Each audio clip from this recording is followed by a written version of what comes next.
Hi everyone, and welcome to the second lecture of week 3. I wanted to talk to you a little bit about the WHO Sustainable Development Goals, because I think it's important we've been talking about globalisation and trade and all these quite overarching big policy issues in public health or high impact sort of sometimes untangible outcomes that we might seem to think that we have no impact on from where we sit in our own little pocket of the world. So I thought it might be important to have a look at these and then look at how they then relate to what we could be doing here within Western Sydney and relate it back to us. We're going to start by introducing you to the Sustainable Development Goals. I'm not sure if you are aware of them or what they represent, but basically previously there was the Millennium Development Goals, which outlined a whole lot of targets for poverty and health globally to improve these things by 2015. The fallout of that was that they hit certain targets and then they wanted to continue these, and they merged into what's now teamed the Sustainable Development Goals, and that occurred in 2016. The primary focus for the Sustainable Development Goals is to end poverty. Okay, so you're probably thinking, how does that relate to where we are? It's all very encompassing globally in terms of looking at different pockets within Australia that still are in lower socioeconomic environments and how we can improve these. So it's very much a global view, not just developing, and we know that it must go along with economic growth, which of course is where the trade, tariffs and agreements come into play as well. And we've got education, health, and a whole lot of avenues there. So I'm just going to talk to you a little bit about what they are and how they link into us. So 17 goals, which as you can see are very all-encompassing, and address obviously poverty, education, looking at the sustainability nature of the environment and climate change, which we're going to talk about a little bit more in upcoming weeks, looking at gender equality, and of course we know unquestionably that education of girls is an absolute driver of moving people out of poverty and to better health outcomes. Clean water and sanitation, which as simple as it seems is still a big issue for many countries. So these are the 17 development goals that are highlighted as a need that we still need to improve on by the WHO for optimal health.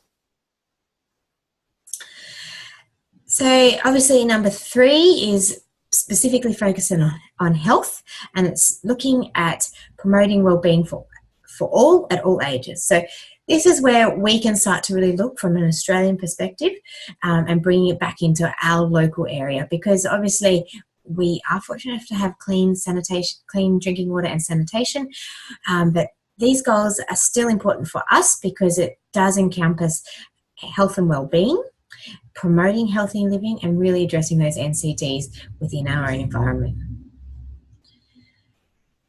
So like I said, to ensure that it's healthy living for all ages, and also the fact that we're shifting to an aged population, we need to really look in Australia at how we address that and how that becomes a sustainable health improvement and policy area for us as well, looking at dementia, increasing dementia, which we're going to be talking about in the upcoming weeks as well. We know that with sustainability or with increased sustainability or increasing sustainable access to things such as food, there becomes increased health and increased improvement in health outcomes, which is where the sustainable goals come into play. So what does that all mean for Western Sydney? So there is actually, based at this university, a regional centre of expertise. So that's basically the WHO has said, here at Western Sydney, you guys are the expert in implementing these sustainable development goals, specifically looking at that goal number 3. Okay, and that was endorsed by the United Nations University. So it provides us with ideas and strategies of how to engage local people, look at social change, look at cultural, economic and environmental sustainability in our surrounds, okay? So it's really saying, how can we work in this area of Greater Western Sydney to improving health outcomes for those around us? Is it looking at community social cohesion? Is it looking at access to environmental, policy, or improving environmental policy to allow the longevity of, rivers or ecosystems within our environment, which will have a knock-on effect to health?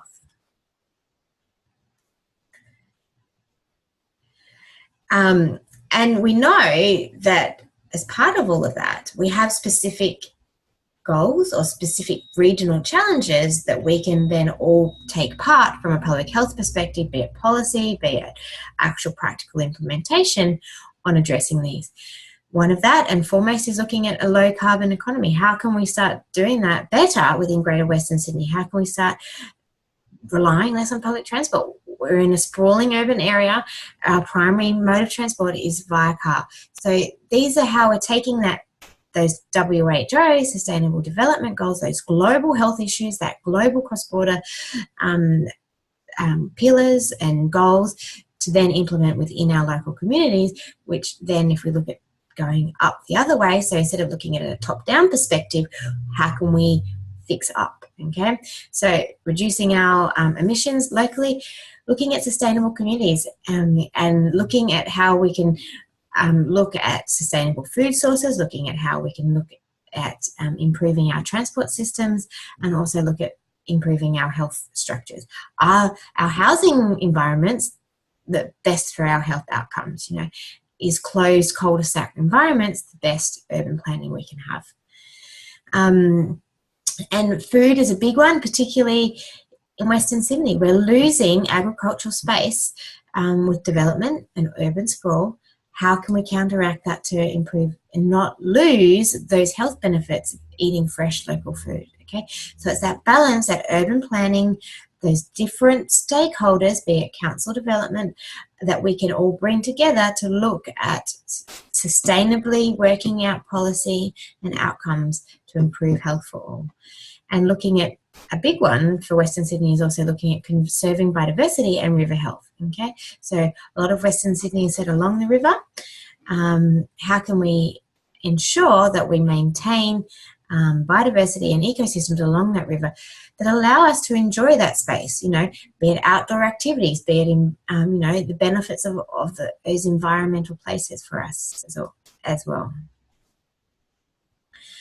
So this is the Greater Western Sydney themes outlined by the RCE, and I encourage you to jump on. The website's there. I provided in this week's materials. I encourage you to jump on and look at all the projects that are actually directly addressing each of these goals and themes, okay?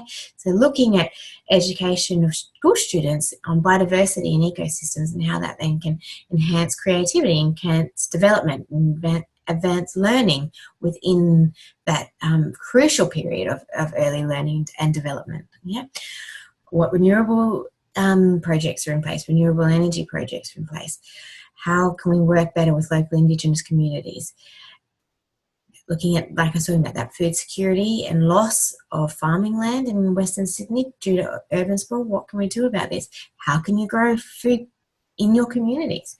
How can we make provisions from a public health policy standpoint and address these goals and themes within Great Western Sydney that then feed into these global sustainability goals? So as you can see, as a public, moving into the public health sphere, you can work very globally and wonder how this impacts on our own everyday lives, but then we can look very locally and see that absolutely there's a huge amount we can do on a local level just outside your door in terms of sustainability and optimal health for future generations, which is an important aspect of public health. So jump online and have a look, and hopefully that's given you an insight of how we can take global and act local. Thank you.